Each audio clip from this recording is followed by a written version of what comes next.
All right, let's just dive right in, because after half a century of basically nothing changing, American drug policy just took a monumental leap. We are talking about the federal reclassification of marijuana, and trust me, this changes just about everything. And hey, before we get into the nitty-gritty, we want to give a quick thank you to our sponsor, Marijuana.School, for helping us bring this explainer to you.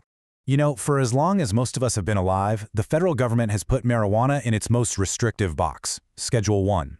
That basically meant that, officially, it had no accepted medical use and a high potential for abuse. Legally, it was in the same category as heroin.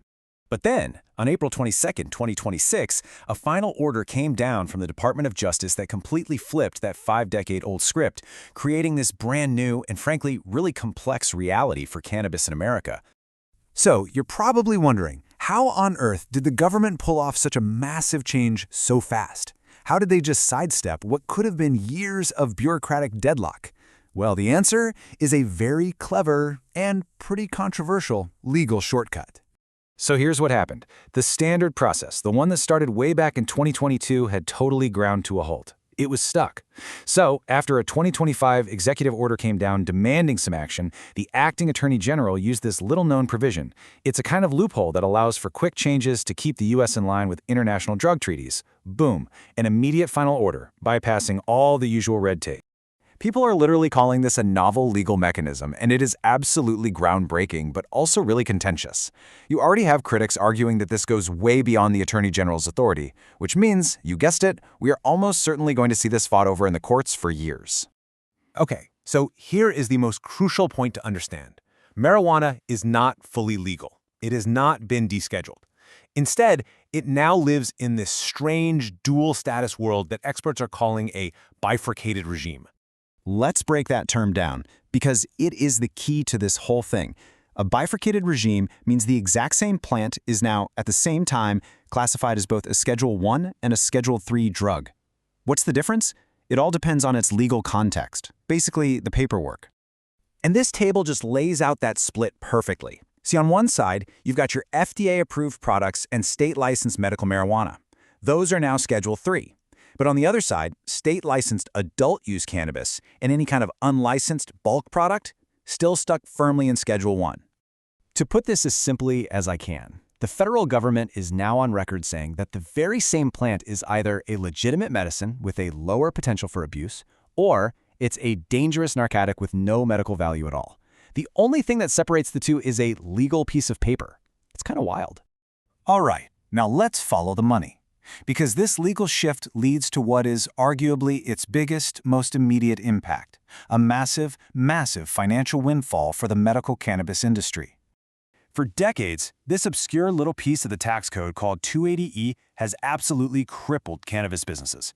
Because they were technically trafficking a Schedule 1 substance, they were banned from making normal, everyday business deductions. We're talking about things like payroll, rent, even marketing. And the effect of that rule was just brutal. I mean, look at this chart. It's not an exaggeration to say their effective tax rates could soar above 70%. Now, with the move to Schedule 3 for medical operators, those rates can finally drop down to the standard corporate rate of around 21%. The financial impact here it's just staggering. The industry is looking at savings of over $2.3 billion every single year. That is a huge injection of capital that can now go into growth, investment, and just stabilizing the market. But this is so much bigger than just taxes. The ripples from this reclassification are spreading out everywhere. They're touching everything from the rights of workers to the future of the Second Amendment and even the market for a totally different plant.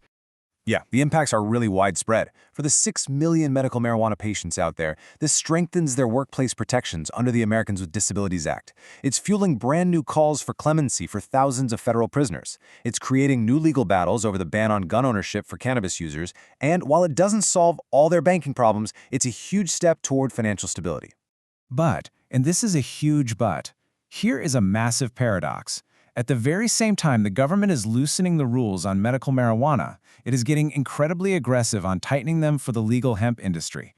There's a new law, the 2026 Extensions Act, that is on track to pretty much recriminalize an estimated 95% of the $28 billion hemp products market. It's this enormous policy contradiction, where one part of the cannabis world is being set free while another is getting completely shut down. So believe me, this story is far from over. This timeline shows just a few key dates coming up this year alone. There's a DEA registration deadline, and then the big one, a new hearing starting June 29th to consider reclassifying all marijuana, not just the medical side.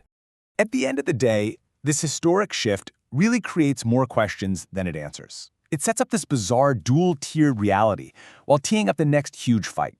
And it leaves all of us wondering, what is the next domino to fall in resolving this deep and now very public conflict between state and federal drug policy?